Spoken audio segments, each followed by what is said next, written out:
Hello everyone, मैं हूँ हीना और आप देख रहे हैं लीगल परसेप्शन।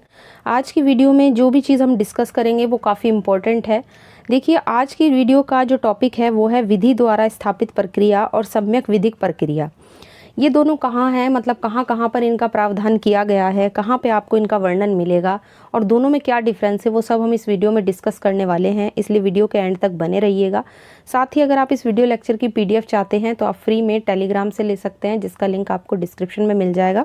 और अगर आपका कोई भी क्वेश्चन है तो आप हमें इंस्टाग्राम पर भी फॉलो कर सकते हैं। और साथ ही अगर आपने अभी तक इस चैनल को सब्सक्राइब नहीं किया है या आप इस चैनल पर नए हैं तो जल्दी से चैनल को सब्सक्राइब कर लीजिए, क्योंकि आने वाली वीडियोज़ में हम जो भी मेजर एक्ट हैं वो सब सीरीज़ में 1 बाय 1 कवर करेंगे, जो आपके लिए काफ़ी हेल्पफुल होने वाला है। इसलिए जल्दी से चैनल को सब्सक्राइब कर लीजिए। तो चलिए, आज की वीडियो का जैसे कि हमारा टॉपिक है, मैंने बताया कि विधि द्वारा स्थापित प्रक्रिया और सम्यक विधिक प्रक्रिया। देखिए, सबसे पहले जान लेते हैं कि विधि द्वारा स्थापित प्रक्रिया के बारे में, क्योंकि ये इंडिया में ही आप देखोगे तो एक फंडामेंटल राइट में आपको बिल्कुल क्लियर लिखा हुआ दिखेगा।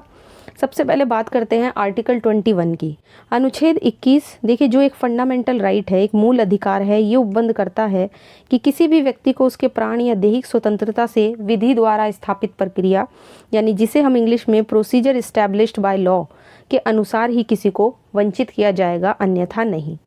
तो ये जो विधि द्वारा स्थापित प्रक्रिया है, यह हमें मिलता है आर्टिकल 21, जो हमें जीने का अधिकार देता है। अब क्योंकि हमारा जो आज का टॉपिक है वो इन दोनों को डिटेल में डिस्कस करने का है, इसलिए वीडियो के एंड तक बने रहिएगा। इसके बाद अब देख लेते हैं सम्यक विधिक प्रक्रिया के बारे में। पहले देखिए कि यदि हम अमेरिकन संविधान में देखें तो अमेरिका के संविधान के 5वें और 14वें संशोधन के अधीन हमें इसी तरह का संरक्षण देखने को मिलता है। अमेरिका के संविधान का 5वां संशोधन ये कहता है कि कोई भी व्यक्ति उचित प्रक्रिया के बिना, जिसे हम सम्यक विधिक प्रक्रिया भी कहते हैं, यानी ड्यू प्रोसेस ऑफ लॉ के बिना अपनी दैहिक स्वतंत्रता से वंचित नहीं किया जाएगा। लेकिन अमेरिकन संविधान में जो दिया गया जो फ्रीडम है ये वाला, वो भारतीय संविधान की तुलना में ज़्यादा विस्तृत है, ये हमें पता होना चाहिए। अमेरिका में सम्यक विधिक प्रक्रिया यानी ड्यू प्रोसेस ऑफ लॉ में बिना किसी भी व्यक्ति को उसकी स्वतंत्रता से, उसका जो दैहिक स्वतंत्रता है, जो जीने का अधिकार है, उससे वंचित नहीं किया जा सकता। ये अब हम एक एक करके डिस्कस करेंगे कि विधि द्वारा स्थापित प्रक्रिया का क्या मतलब है और सम्यक विधिक प्रक्रिया का क्या मतलब है। आगे बढ़ते हैं और इस तरह से अगर हम देखें तो इस पदावली में वहाँ के न्यायालयों ने इस पदावली का, यानी कि ये जो पूरा फ्रेज आपको दिखाई देता है ड्यू प्रोसेस ऑफ लॉ, इसका बहुत ही विस्तृत अर्थ वहाँ की जो कोर्ट्स हैं, अमेरिका की जो कोर्ट है, उन्होंने इसका बहुत ही विस्तृत अर्थ लगाया है, मतलब बहुत ही वाइड मीनिंग तरीके से इसको लिया है। और इसकी तुलना किससे की है? नेचुरल जस्टिस से की है। तो ये जो सम्यक विधिक प्रक्रिया है, इसको नेचुरल जस्टिस से उन्होंने कंपेयर किया है। भारत में दैहिक स्वतंत्रता का अधिकार विधि द्वारा स्थापित प्रक्रिया के अधीन है। इंडिया में सम्यक विधिक प्रक्रिया का यूज नहीं किया गया, बल्कि विधि द्वारा स्थापित प्रक्रिया, ये फ्रेज यूज किया है। इसका मतलब है कि आर्टिकल 21 में दिया गया अधिकार विधायिका द्वारा बनाई गई विधियों के अधीन है। यानी कि विधायिका अगर कोई लॉ बनाकर किसी व्यक्ति को उसके जीने के अधिकार से वंचित कर दे तो वो कर सकती है, ठीक। लेकिन बाद में बहुत सारे जजमेंट्स ऐसे आए हैं कोर्ट के, जिनके परिणाम स्वरूप अब अमेरिका और जो इंडिया की अगर हम स्थिति को देखें तो उनमें कोई बड़ा अंतर नहीं रह गया है। पहले बहुत बड़ा अंतर था, लेकिन अब कोई अंतर नहीं रह गया है। सुप्रीम कोर्ट ने कई ऐसे मामलों में नेचुरल जस्टिस के सिद्धांत को, जो प्रिंसिपल नेचुरल जस्टिस के अमेरिका में माने जाते हैं, वही आर्टिकल 21 के अब ज़रूरी तत्व जो हैं वो बन गए हैं। तो ये चीज़ हमें देख लेनी चाहिए कि समय के साथ साथ दोनों में अब कोई अंतर जो है बिल्कुल नहीं रहा है, अंतर खत्म होता जा रहा है। विधि द्वारा स्थापित प्रक्रिया यानी प्रोसीजर इस्टेब्लिश्ड बाय लॉ, इसका मतलब क्या है?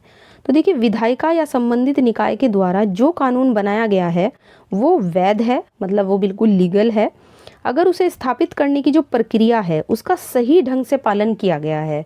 कहने का मतलब ये है कि अगर विधायिका कोई लॉ बनाती है और उस लॉ को बनाने के लिए जिस सही प्रोसीजर की ज़रूरत होती है और उस प्रोसीजर को फॉलो करके ही कोई लॉ बनाया गया है, तो उसे सही माना जाएगा, उसे विधि द्वारा स्थापित प्रक्रिया माना जाएगा, भले ही वो गलत भी हो, है ना।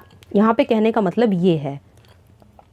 विधि द्वारा स्थापित प्रक्रिया में न्यायालय क्या करता है? न्यायालय ये देखता है कि क्या विधानमंडल कानून बनाने में सक्षम है और क्या उसने कानून बनाने के लिए निर्धारित प्रक्रिया का पालन किया है। जैसा कि मैंने बताया कि इसमें प्रोसीजर पर ध्यान दिया जाता है कि जो प्रक्रिया होनी चाहिए किसी लॉ को बनाने के लिए, विधानमंडल ने उस लॉ को फॉलो किया है या नहीं, उस प्रोसीजर को फॉलो किया है या नहीं। इसका दायरा क्या है, थोड़ा सीमित है, क्योंकि ये सवाल नहीं उठाता कि क्या संबंधित कानून न्याय और समानता के सिद्धांतों के विरुद्ध है। ये इससे कोई मतलब नहीं है, बस प्रोसीजर जो है वो फॉलो होना चाहिए। अब हम इससे रिलेटेड केस लॉ देखेंगे। सबसे पहला जो लैंडमार्क केस आता है वो है ए के गोपालन बनाम मद्रास राज्य का केस। 1950 का केस है, एक बहुत ही लैंडमार्क केस है। आपको आर्टिकल 21 में तो मिलेगा ही मिलेगा। बस अगर हम जो कोई सा भी मतलब आर्टिकल 21 से रिलेटेड अगर हम चाहे तो विधि द्वारा स्थापित प्रक्रिया के तरीके से क्वेश्चन आए, चाहे आपसे आर्टिकल 21 से क्वेश्चन पूछा जाए, तो ये केस तो बहुत ही ज़्यादा आप मतलब ये समझ लीजिए कि लिखना ही लिखना है। तो इस केस में क्या हुआ था कि एक व्यक्ति को प्रिवेंटिव डिटेंशन एक्ट यानी निवारक निरोध अधिनियम के तहत निरुद्ध किया गया था, मतलब उसे हिरासत में ले लिया गया था। उसने इस अधिनियम को चुनौती दी, मतलब उसने इस एक्ट को चैलेंज किया और उसके अनुच्छेद की उसे आर्टिकल 14 यानी कि विधि के समक्ष समानता, आर्टिकल 19 जो राइट टू फ्रीडम और आर्टिकल 21 जो जीने का अधिकार, ये तीनों जो आर्टिकल हैं ये उसके वायलेट हुए हैं, उसके मूल अधिकारों का उल्लंघन हुआ है। एक तर्क उसने ये भी दिया कि आर्टिकल 21 में विधि द्वारा स्थापित प्रक्रिया के अनुसार तो एक अनुचित विधि को भी मान्यता मिल जाएगी, है ना, एक गलत विधि को भी मान्यता देती है। क्यों? क्योंकि इसमें सिर्फ प्रोसीजर पर जोर दिया जाता है कि प्रोसीजर पूरा फॉलो किया गया है या नहीं। आर्टिकल 21 केवल कार्यपालिका के कार्यों के खिलाफ हमें संरक्षण देता है, ना कि विधानमंडल के खिलाफ, है ना, क्योंकि ये ऊपर बताया गया है कि विधायिका तो कोई भी लॉ बनाकर किसी भी व्यक्ति को उसके जीने के अधिकार से वंचित कर सकती है।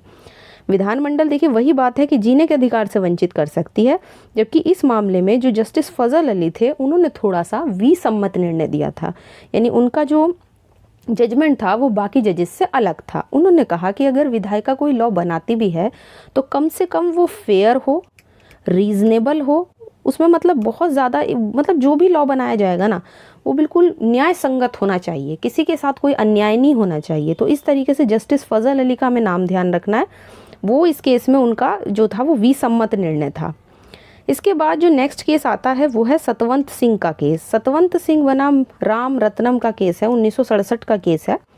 इस मामले में न्यायालय ने कहा कि किसी भी व्यक्ति को जीने के अधिकार से वंचित करने के लिए आर्टिकल 21 के तहत जो स्थापित प्रक्रिया है उसकी वैधता और निष्पक्षता की जांच होनी चाहिए। तो बेसिकली इन्होंने भी वही बात दोहराई है जो ए गोपालन के केस में कही गई थी कि कम से कम उस चीज़ की जांच होनी चाहिए, उसकी लीगलिटी की जांच होनी चाहिए, उसकी निष्पक्षता की जांच होनी चाहिए कि जो लॉ बनाया गया है। इसके बाद सबसे लैंडमार्क केस आता है Maneka Gandhi versus Union of India का केस, 1978 का केस है। ये केस भी बहुत ज़्यादा मतलब मैं यही कहूँगी कि ये दोनों केस एक तो ए गोपालन का केस जो हमने अभी ऊपर देखा है और एक मेनका गांधी वाला केस, दोनों ही केस मोस्ट इम्पॉर्टेंट है। तो इस मामले में देखिए क्या हुआ था कि पहले क्या हुआ था, आर्टिकल 21 का दायरा क्या होता था कि इस मामले से पहले बहुत ही सीमित था, बहुत लिमिटेड दायरा होता था आर्टिकल 21 का, क्योंकि जैसा कि हमने पढ़ा कि विधायिका कोई भी विधि बनाकर किसी भी व्यक्ति को उसके जीने के अधिकार से जो है वो वंचित कर सकती थी। लेकिन इस मामले में दिए गए जजमेंट के बाद सुप्रीम कोर्ट ने इस बात को बिल्कुल क्लियर कर दिया कि आर्टिकल 21 का जो उद्देश्य है, उसका जो पर्पज़ है, वो विधायिका के साथ कार्यपालिका के खिलाफ भी हमें संरक्षण देता है। मतलब विधायिका मतलब कार्यपालिका के साथ तो हमें संरक्षण देता ही है, कार्यपालिका तो कोई ऐसा लॉ बना ही नहीं सकती, साथ ही विधायिका भी ऐसा कोई लॉ नहीं बना सकती। तो कहने का मतलब क्या है, दोनों के खिलाफ हमें इसमें प्रोटेक्शन जो है वो मिला हुआ है। कोर्ट ने कहा कि किसी भी व्यक्ति को उसके जीवन जीने के अधिकार से तभी वंचित किया जा सकता है जब, कब, सबसे पहले वो लॉ लीगल होना चाहिए, वैध होना चाहिए। दूसरा, उसमें एक सही प्रोसीजर होना चाहिए, उसमें जो प्रोसीजर लिया गया है वो बिल्कुल सही हो। तीसरा, ऐसी प्रक्रिया बिल्कुल निष्पक्ष हो, न्याय संगत हो, मनमानी नहीं होनी चाहिए। जो भी आपने प्रोसीजर अपनाया है उस लॉ को बनाने में वो बिल्कुल निष्पक्ष हो, न्याय संगत हो और मनमाना ना हो। तीसरा, जो लॉ बनाया गया है वो युक्ति युक्त हो, है ना, कैसा हो, रीजनेबल होना चाहिए। तो ये सारी बातें उन्होंने इस केस में कही हैं, इसलिए ये केस काफ़ी लैंडमार्क माना जाता है आर्टिकल 21 के लिहाज से। अब ये तो बात थी विधि द्वारा स्थापित प्रक्रिया की। अब जान लेते हैं सम्यक विधिक प्रक्रिया में क्या चीज़ देखी जाती है और ये कैसे विधि द्वारा स्थापित प्रक्रिया से अलग है। सबसे पहले इसका मीनिंग देख लेते हैं। Due process of law, English में से कहते हैं ड्यू प्रोसेस ऑफ लॉ। इसका अर्थ ये है कि कानून तो स्थापित प्रक्रिया के अनुसार ही बनाया जाता है, मतलब इसमें भी देखिए प्रोसीजर ही फॉलो किया जाता है। लॉ जो बनाया जाएगा वो आपको प्रोसीजर के अकॉर्डिंग ही बनाया जाएगा। ऐसा नहीं है कि विधि द्वारा स्थापित प्रक्रिया में प्रोसीजर पे ध्यान दिया जा रहा है तो यहाँ पे प्रोसीजर नहीं अपनाया जाएगा, नहीं, यहाँ पे भी लॉ प्रोसीजर के अकॉर्डिंग ही बनाया जाता है। लेकिन जब न्यायालय उसकी समीक्षा करता है, उसको रिव्यू करता है, तो न्यायालय न केवल कानून बनाने का जो प्रोसीजर है उसकी समीक्षा करेगा, उसको रिव्यू करेगा, बल्कि उस कानून में क्या लिखा हुआ है इस बात के भी रिव्यू करेगा, उसकी समीक्षा करेगा, यानी एक तरीके से उसकी जांच करेगा। तो यहाँ पे जो सबसे ख़ास बात यही है कि प्रोसीजर के साथ साथ उसमें क्या लिखा हुआ है उस बात की भी समीक्षा होती है। तो इस तरीके से हम कहते हैं ना कि ज़्यादा विस्तृत है विधि द्वारा स्थापित प्रक्रिया से। इसके बाद अब हम इन दोनों में अंतर देखेंगे। तो देखिए, विधि द्वारा स्थापित प्रक्रिया में तो इस बात का आकलन नहीं किया जाता कि विधायिका या संबंधित अधिकारी द्वारा बनाया गया कानून निष्पक्ष, उचित और मनमाना नहीं है।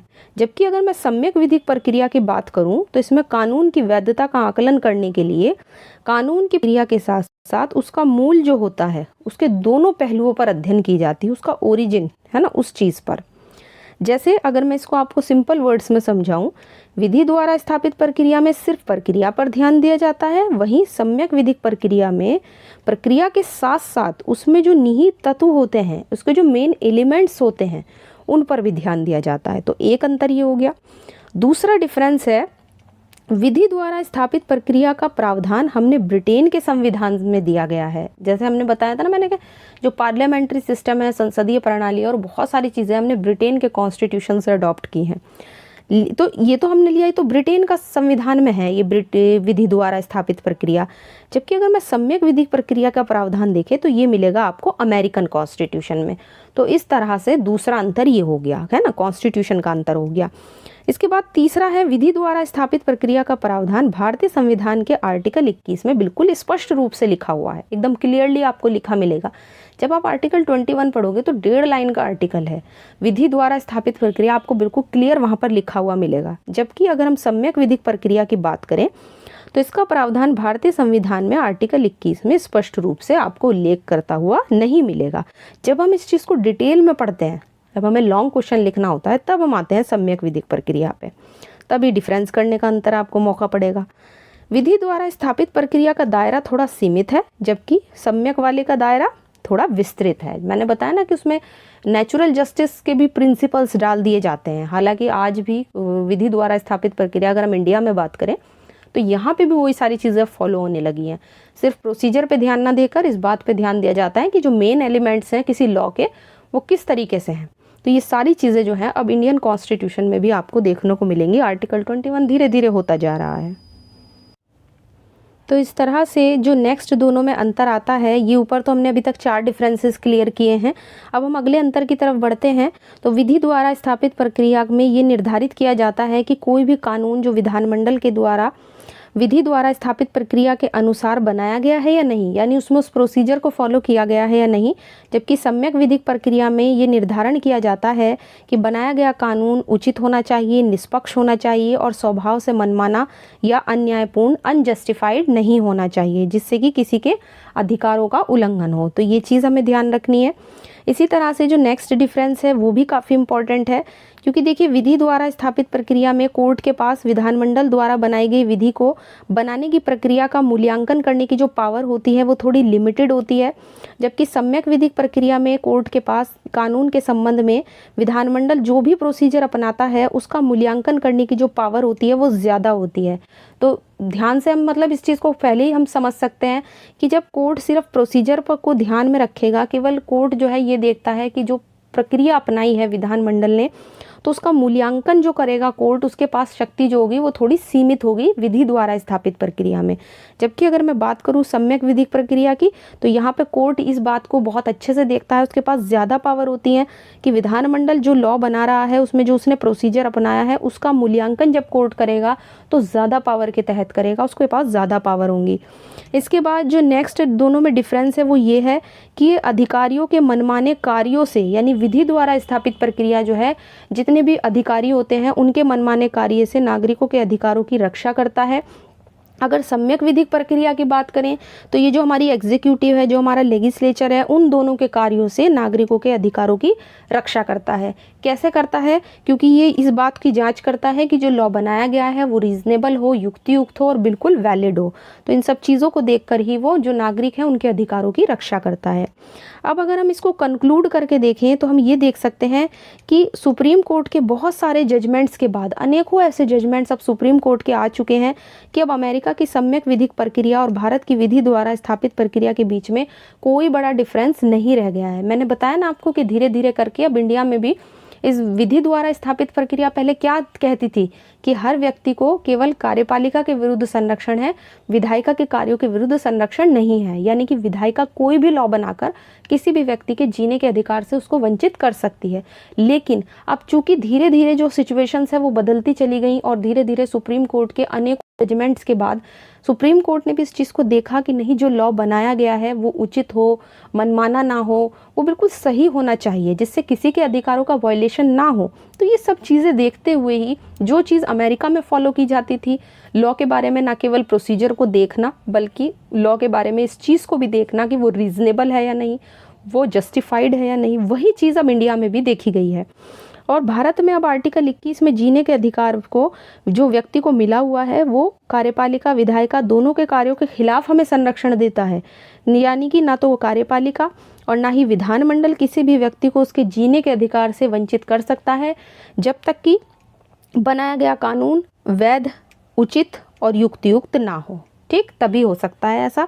तो इस तरह से इस वीडियो में अगर मैं आपको शॉर्ट में अगर आपको समझाऊं तो इन शॉर्ट हम यही कह सकते हैं कि विधि द्वारा स्थापित प्रक्रिया में लॉ के प्रोसीजर पर ध्यान दिया जाता है, क्या प्रक्रिया अपनाई गई है, और सम्यक विधिक प्रक्रिया जिसे हम ड्यू प्रोसेस ऑफ लॉ कहते हैं उसमें प्रोसीजर को पर तो ध्यान दिया जाता ही है कि क्या प्रक्रिया अपनाई गई है। उसके साथ ही साथ उसमें ये भी देखा जाता है कि जो लॉ बनाया गया है वो वैलिड है कि नहीं, रीजनेबल है कि नहीं, बिल्कुल जस्टिफाइड, उसमें सारी अच्छी क्वालिटीज़ जो है एक तरीके से होनी चाहिए। तो इस तरह से हमने इस वीडियो में दोनों के बीच में जो मेजर डिफरेंस था वो भी हमने क्लियर किया है, साथ ही दोनों का मीनिंग्स क्या होता है वो हमने क्लियर किया है। इसके साथ ही जो हमने केस लॉज देखे हैं वो बहुत अच्छे एग्ज़ाम के पर्सपेक्टिव से काफ़ी इंपॉर्टेंट केसेस हैं जो मैंने यहाँ पे ऐड किए हैं, काफ़ी हेल्पफुल होंगे वो जब आप भी अपना आंसर कभी भी अगर आप फ्रेम करते हैं आर्टिकल 21 पे या विधि द्वारा स्थापित प्रक्रिया पे। तो इस तरह से मैं आशा करती हूँ आज का वीडियो आपको पसंद आया होगा। वीडियो अगर पसंद आया है तो वीडियो को लाइक कीजिए, ज़्यादा से ज़्यादा शेयर कीजिए।